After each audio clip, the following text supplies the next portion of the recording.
السلام عليكم حبايبي، عاملين ايه؟ ازيكم؟ وحشتوني كتير. شايفين العظمه دي؟ تعالى اقول لكم عملتها ازاي.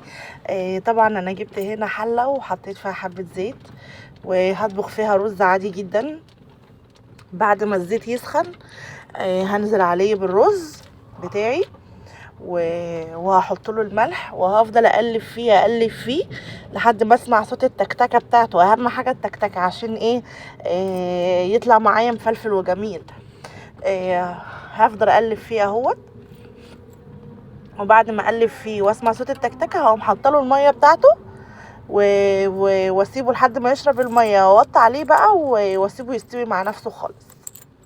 وابقى كده خلصت من الرز. طبعا طريقه الرز يعني ما فيهاش اي افتكاسه، كل الرز بيتعمل واحد يعني. وبعد ما خلصت الرز جبت هنا مقلايه فيها معلقه سمنه، وحطيت فيها اللحمه بتاعتي هحمرها تحميره خفيفه يعني.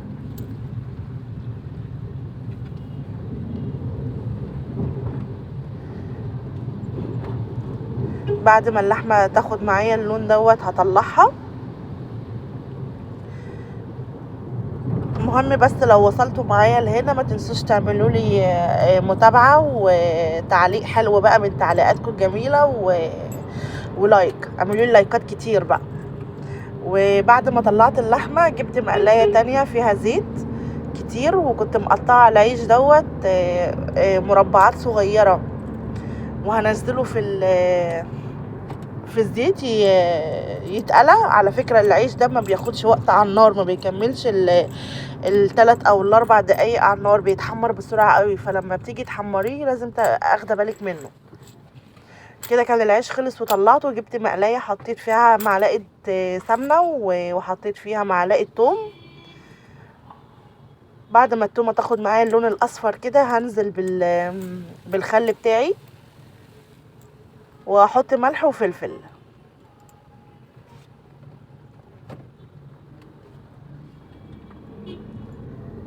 وبعد كده هجيب مقلاية تانية وانزل فيها برضو بمعلقة سمنة. الراعي الرسمي بتاعنا النهاردة السمنة والثوم.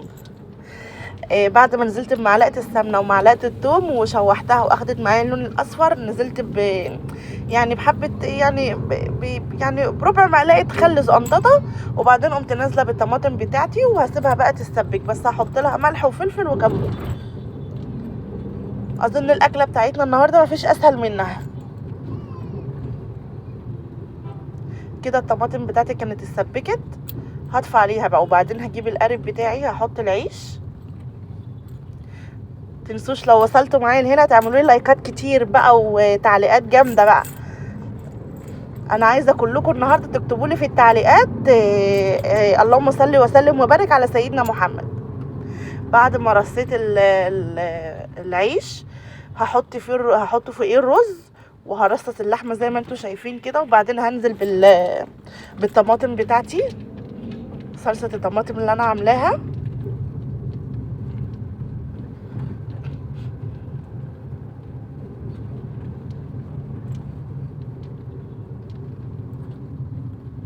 بعد كده هنزل بالدقه.